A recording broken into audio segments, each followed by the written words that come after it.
যে আওয়ামী লীগ নাই তার ভয়ে আপনি 6টা জেলায় আর্মি নামাইছেন, 6টা জেলায় আপনি আর্মি নামাইছেন। একটা গণতান্ত্রিক গভর্নমেন্ট, কথাটা সিরিয়াসলি নেন আপনি। একটা গণতান্ত্রিক গভর্নমেন্টকে সবচেয়ে বড় অপমান হলো যখন তারা সেনাবাহিনীকে মাঠে নামাই দেয়। ছোটবেলায় আমাকে শেখানো হয়েছিল যে ভূত বলতে কিছু নাই। আমি শিখছিলাম, এটা প্রায় মুখস্থের মতো করে ফেলেছিলাম যে ভূত বলতে কিছু নাই। তো গ্রামের বাড়িতে গেছি, যাওয়ার পর রাতের বেলা বাথরুম চাপছে, আমাকে বলছে তুমি যাও। তবে অন্ধকারে আমরা একা একা যাবো, ওই যাও, সমস্যাটা কি? তখন আমার যে ইমিডিয়েট বড় ভাইয়া ছিলেন উনি বলতেছেন যে তোর ভয় কি, ভূত বলতে কিছু নাই? তাই আমি তো বীর মানুষ বলছেন, হ্যাঁ আপনি তো ভূত বলতে কিছু নাই। তো বিরক্ত দেখাই কিন্তু গেছি, অর্ধেক শেষ করতে পারি নাই। তার আগে উঠে চলে আসছি, ভূতের ভয়ে এর মধ্যে কাপড় চোপড় কিন্তু নষ্ট হয়ে গেছে। তো ভূত বলতে আসলে কিছু নাই, কিন্তু ভূতের ভয়টা আছে। সেই ভূতটাকে আর ভয়টা পাচ্ছে আওয়ামী লীগ বলতে কিছু নাই আসলে। তো এখন যে আওয়ামী লীগ নাই তার ভয়ে আপনি 6টা জেলায় আর্মি নামাইছেন, 6টা জেলায় আপনি আর্মি নামাইছেন। একটা গণতান্ত্রিক গভর্নমেন্ট, কথাটা সিরিয়াসলি নেন আপনি। একটা গণতান্ত্রিক গভর্নমেন্টকে সবচেয়ে বড় অপমান হলো যখন তারা সেনাবাহিনীকে মাঠে নামাই দেয়। কখন নামায়? যখন নাকি গণতন্ত্র মাত্র ইলেক্টেড গভর্নমেন্ট, জনগণের ভোটে তারা নির্বাচিত হয়েছেন, জনগণের উপর ভরসা করতে পারছেন না, এখন ওনাকে আর্মি নামাতে হচ্ছে। কিসের ভয়ে? যে সংগঠন নাই সেই সংগঠনের ভয়ে। এর চেয়ে লজ্জা থাকতে পারে না।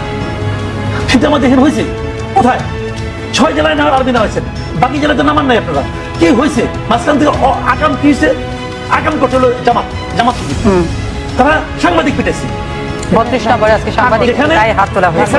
যে আমাদের যদি কোনো কিছু আপনার কাছে খারাপ লাগে, সেটা খারাপ হতেও পারে, নাও হতে পারে, কিন্তু আপনি একজন মিডিয়া পার্সন, আপনার কাছে খারাপ লাগছে অথবা আপনি এটা ব্যাখ্যাটা পান নাই, সেই বিবেচনায় আপনি আমার সমালোচনা করেন, উনি এটা ইনভাইট করতেছেন।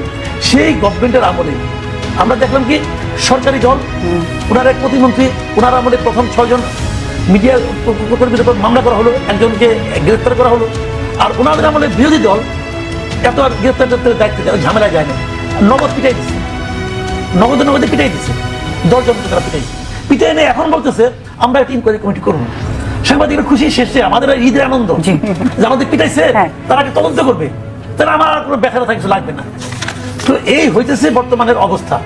তো আমি বলি, এই কথা বললাম কেন সেটা আমি বলি, যে দেশের গণমাধ্যম আতঙ্কে থাকে সেই দেশে আর যাই হোক গণতন্ত্র বিকশিত হতে পারে না।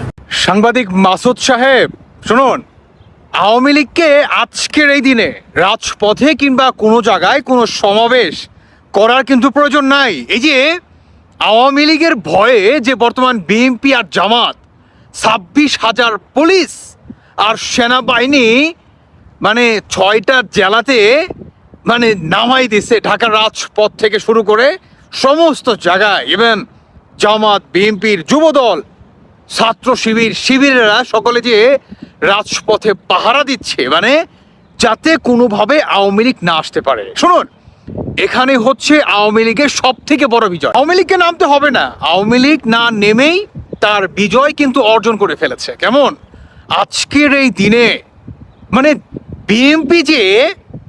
বিএনপি আই রিপিট, তারা বলে যে তারা নাকি স্বাধীনতামুখী একটা দল, তারা নাকি মানে বাংলাদেশ জাতীয়বাদী দল। আচ্ছা, আমার আসলে সন্দেহ লাগে আপনারা কি আদৌ স্বাধীনতা বিশ্বাস করেন? না হলে আজকের এই দিনে অন্তত পক্ষে আওয়ামী লীগের যে কার্যকলাপ, মানে যেই দলটার জন্য আমরা বাংলাদেশ পাইছি, আল্লাহ সুবহানাহু ওয়া তাআলা আমাদেরকে এই দেশটা উপহার দিচ্ছে, অন্তপক্ষে মানে এই দলটাকে আজকের দিনের মতো ছাড় দেওয়া কি যেত না? ও ভয় যে আওয়ামী লীগ যদি চলে আসে তাহলে আপনাদের কি হবে না, ভয় থেকে ধানমন্ডি 32 নম্বরে তাদেরকে কোনো কার্যক্রম আপনারা করতে দিবেন না।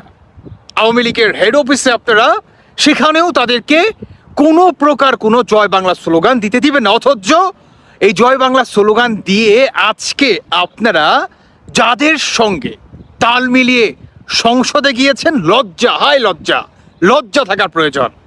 বিএনপি আজকে থেকে অন্ততপক্ষে আমি মনে করি যে আপনারা যে স্বাধীনতা মানেন না, মানে মুখে বিশ্বাস করেন কিন্তু কর্মের ক্ষেত্রে টোটালি ভোকাস। আপনাদের প্রেসিডেন্ট শহীদ জিয়ার আদর্শ, তার আদর্শ তো বহুদলীয় গণতন্ত্র, কই তার আদর্শ তো আপনারা মানলেন না। ওই নিজেদের আদর্শ না, নিজেদের মন গড়া আদর্শ মাথায় রাখবেন।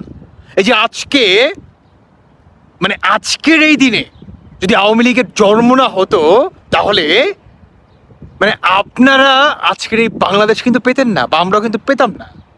এই রাজাকার প্রেতাদের কাছেই আমাদের নাকানি চোবানি খেতে হতো, ছোটা কালা বাঙালি আমাদের শুনতে হতো। কেমন এত সহজে বলে গেলেন?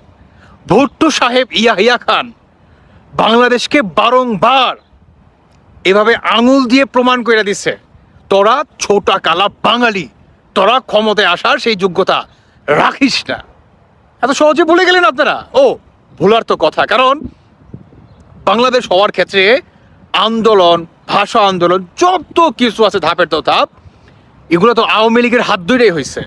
যদি আজকে আপনাদের দলের হাত ধরে হতো, সম্ভবত আজকে হয়তো বা আপনারা এই দিনে এসে এই কাজটি করতে পারতেন, তাই না? আজকের এই দিনে বিএনপি যেই কাজটা করছে, মাথায় রাখবেন এমন একদিন আসবে বাংলাদেশে যেদিন আওয়ামী লীগ না করার কারণে আপনাদের সকলের বিরুদ্ধে রাষ্ট্রদ্রোহিতার সমপরিমাণ মামলা হবে, কোনো সন্দেহ রাখেন না। কারণ আজকে এসে আপনারা যেটা ঘটাইছেন প্রমাণ এটাই করে যে আপনারা বাংলাদেশ চান। আপনারা জামাত শিবির রাজাকারদের সঙ্গে আপনারা কাঁধে কাঁধ মিলিয়ে হাত মিলিয়ে ফেলেছেন। ৭১ ভুল ছিল, আওয়ামী লীগের জন্ম ভুল ছিল, সমস্ত কিছু আপনারা এটা আজকে প্রমাণ করে দিলেন। আওয়ামী লীগকে কতই না ভয় পান, অবশ্য মরণকে ভয় পাওয়ারই কথা না।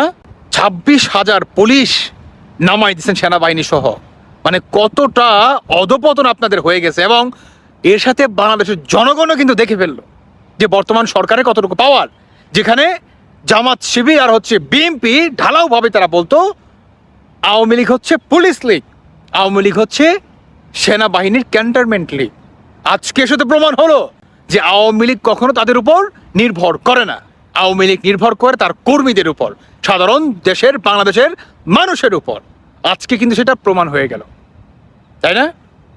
আপনারা ডিপেন্ড করেন, আপনারা এদের ছেড়ে রাজপথে নামুন, অস্তিত্ব বিলীন হয়ে যাবে, যেমনটা নোয়াখালীতে হয়েছিল গত 1 মাস আগে।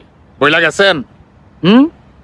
আর কিছু বলতে যাচ্ছি না। দর্শক বন্ধুরা, বিএনপি সরকার, জামাত সরকার চরম পরিমাণ ভয় পাইছে আওয়ামী লীগকে, চরম পরিমাণ। তারই জলজন্ত প্রমাণ হচ্ছে এটি। তবে হ্যাঁ, ইয়াহিয়া খান, আয়ুব খান, তোমাদের বাপদাদারা যেমন বাংলাকে ভাগ করার জন্য, বাঙালিকে নাকে খড় দেওয়ার জন্য যেমনটা তারা আসলে সফল হয়নি, ইনশাল্লাহ তাদের এই ষড়যন্ত্র সফল হবে না, ইনশাল্লাহ।